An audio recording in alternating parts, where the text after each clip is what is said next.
Donc la semaine dernière, je vous ai fait la recette du chai.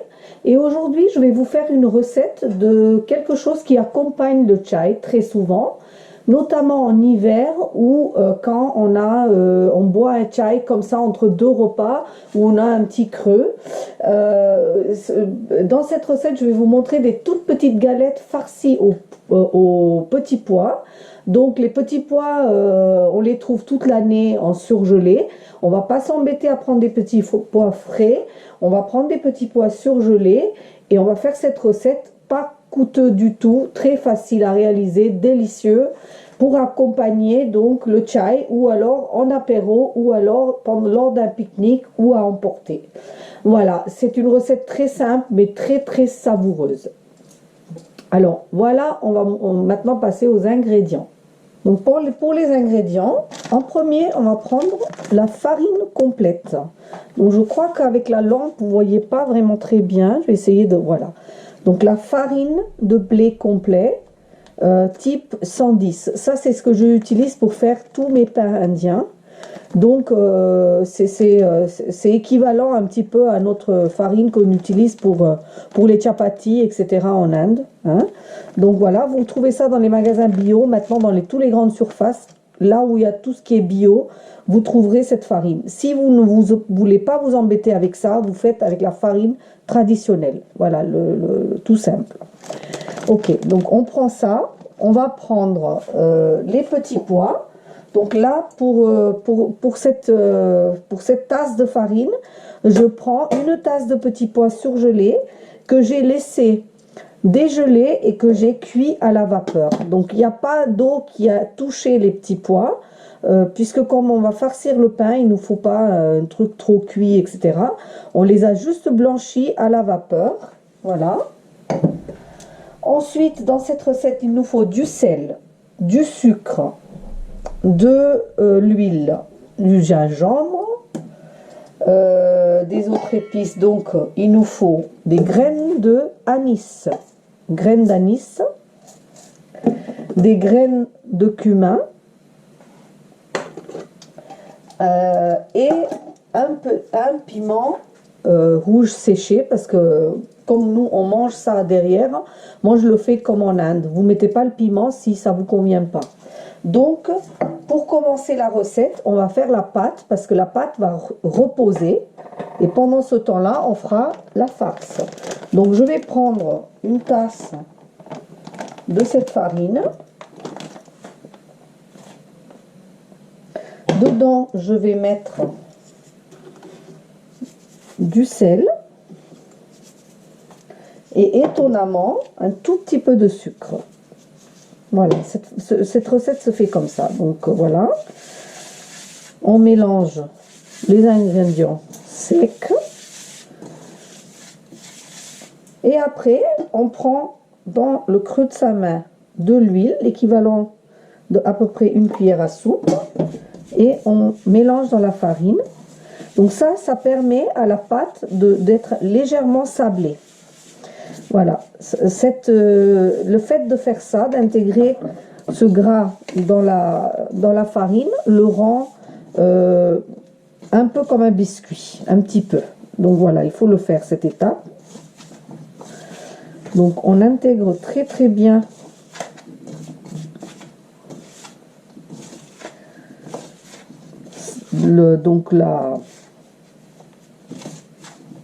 l'huile à l'intérieur, et ensuite on prend l'eau et on y va tout doucement. Voilà, il faut que la pâte soit moelleuse mais pas trop mouillée, puisque comme je vous ai déjà expliqué dans mes autres recettes, quand on farcit quelque chose, il faut que la pâte qui reçoit la farce soit quand même suffisamment ferme. Donc là on va y aller par étapes et tout doucement. Donc au début, c'est énervant parce que les mains sont couvertes de farine et on n'arrive pas à travailler. Mais petit à petit, la pâte se décroche. Voilà, vous voyez, voilà, hop. Et là, on remet un peu d'eau. Vous y allez tout doucement, hein, voilà. Et là, je vais travailler ma pâte.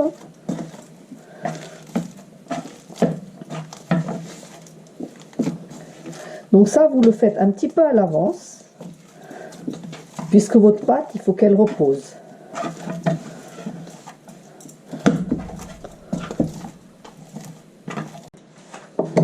Voilà, donc j'ai travaillé ma pâte pendant au moins 3 minutes, 3-4 minutes, pour que ça me fasse une pâte bien ferme, comme ça. Maintenant, cette pâte, je vais la laisser reposer au moins une demi-heure. Pendant ce temps-là, je vais continuer ma recette. Donc pour ça, je vais prendre une petite gamelle. Je vais allumer mon feu.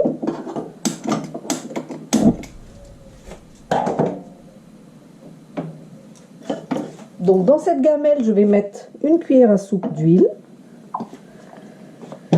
Ici, j'ai pris mes épices. Donc je vous répète, une cuillère à café de graines on dit fennel seeds, donc c'est anis, une cuillère à café de graines de cumin, un petit morceau de la taille de mon pouce de gingembre et un piment rouge. Je les ai broyés ensemble, donc avec l'humidité du gingembre, ça a fait comme une petite pâte. Donc ça, je mets de côté. J'ai aussi pris mes petits pois qui avaient cuit à la vapeur et je les ai broyés dans un mixeur. Alors, je n'ai pas mis d'eau du tout et ça a fait une consistance épaisse, mais pas complètement pâteuse et liquide. Ça reste rugueux un petit peu, parce qu'on veut quand même avoir cette consistance quand même dans la bouche. Voilà, donc on va mettre dans cette huile nos épices.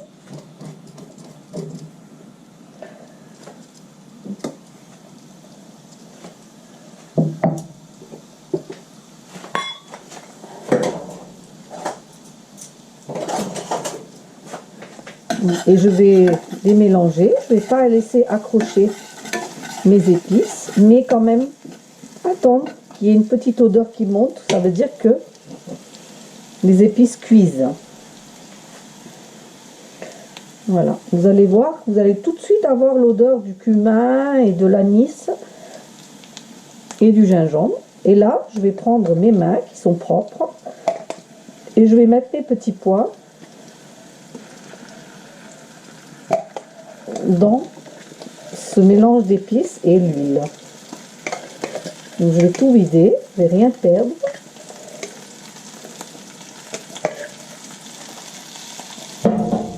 Et je vais même aller ici. Donc vous faites attention, hein, moi j'ai l'habitude. Je vais venir chercher tout ce qui reste ici. Hein. Voilà. Et là, je vais tout de suite mélanger mon petit pois. Et maintenant, mon petit pois, il faut qu'il soit un petit peu grillé. Donc, je vais continuer à le cuire jusqu'à ce qu'il forme une petite boule et que toute l'humidité s'évapore.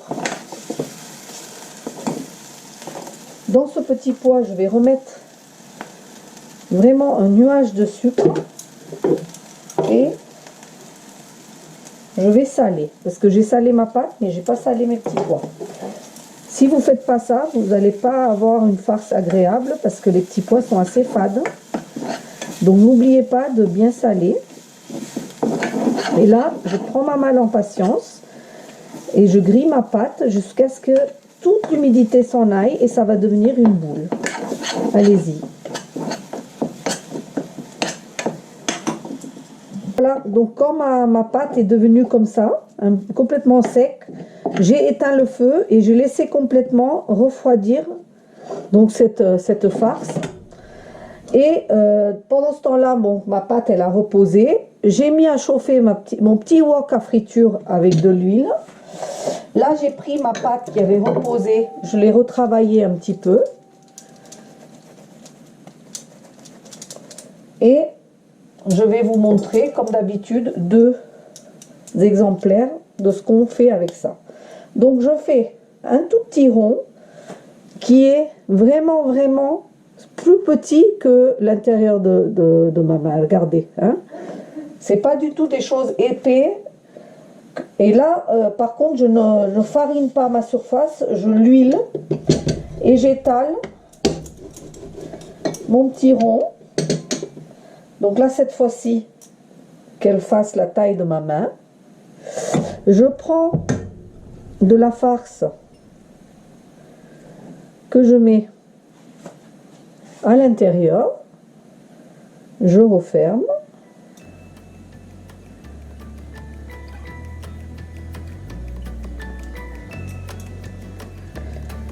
Ouais, je referme ici. Et je réserve. Et je fais le deuxième. Parce que je laisse chauffer mon huile. Donc avec la tasse de pâte qu'on a fait et les petits pois, on va faire à peu près 6 de ces petits choses. Donc on peut appeler ça des chaussons et on appelle ça en indien des kachori. Des kachori. Donc voilà. Et ça, c'est très souvent qu'on fait ça quand on a des invités pour le thé, pour le chai. Donc voilà. On referme.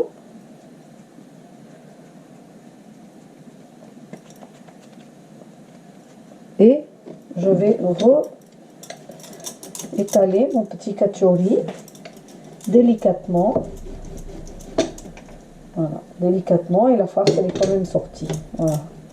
Bon, c'est pas grave. J'en ai mis beaucoup, c'est pour ça. J'ai toujours tendance à trop en mettre. Donc vous voyez, c'est vraiment ce qu'il ne faut pas faire. Vous réservez, vous recommencez avec celui-là et vous y allez doucement. Hein, vous y allez doucement. Voilà, vous y allez délicatement.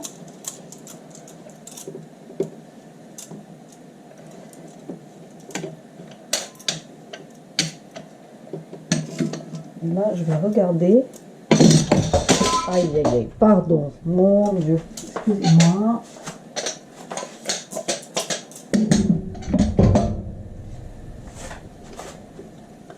Donc, je vais tester l'huile.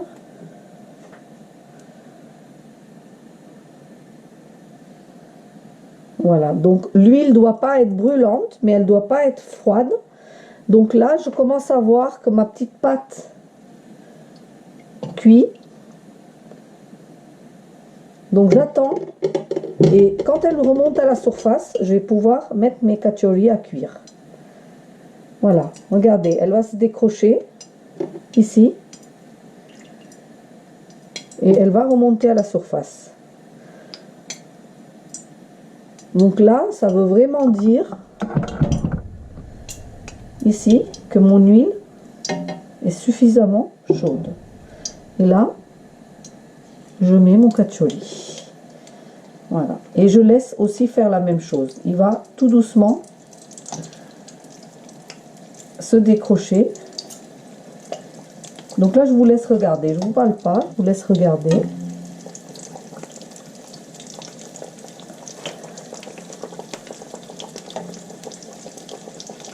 Comme l'huile, elle n'est pas brûlante, ça a le temps de bien cuire.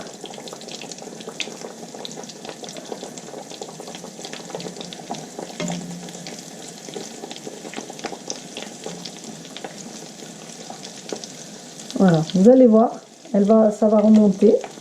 Hein.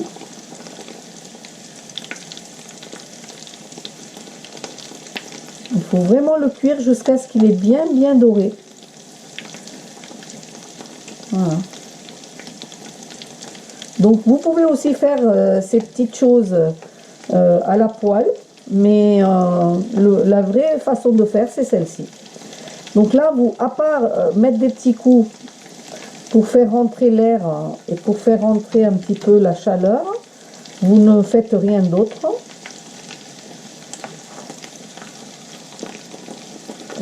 Votre kachori va cuire, va se dorer.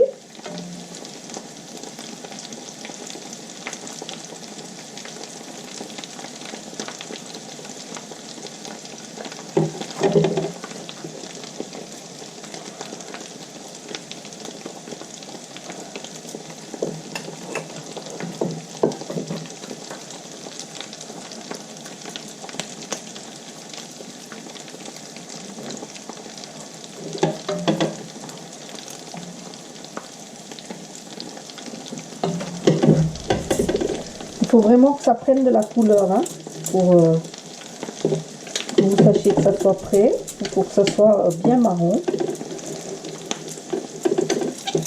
Donc, pendant ce temps-là, je vous en montre un autre.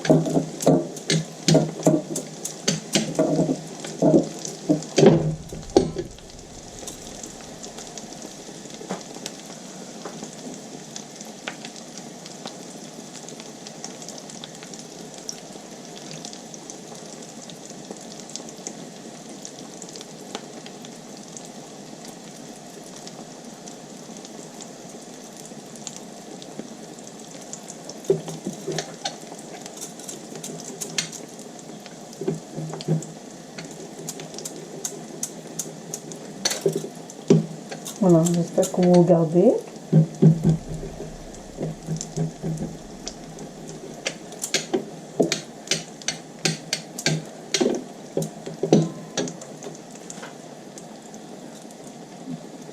Alors,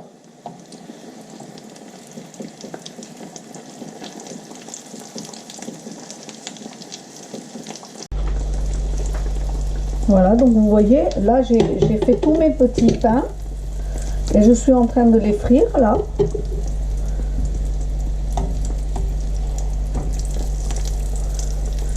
Donc il gonfle un petit peu dans l'huile, il va prendre un aspect bien doré.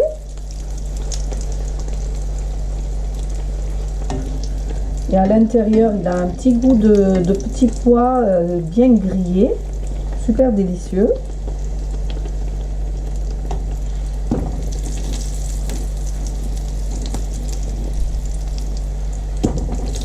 Et comme je vous ai dit, hein, mettez des petits coups comme ça, regardez, hein, il gonfle. Et laissez le doré bien comme il faut, bien croustillant.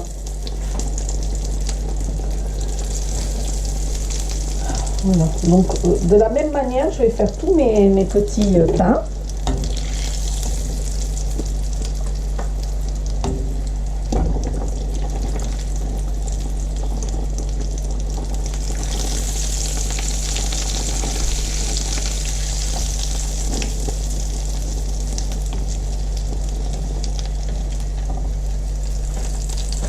Voilà, donc comme promis dans ma dernière vidéo, je vous avais fait la recette du chai et là je vous montre donc les kachori, voilà, ici et ici ouvert pour que vous voyez la farce à l'intérieur.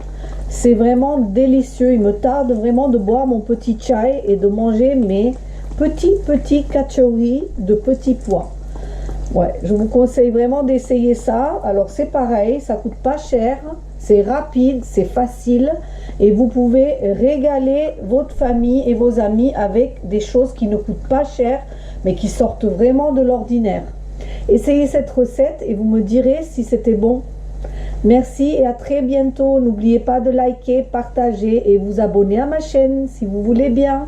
À bientôt, au revoir.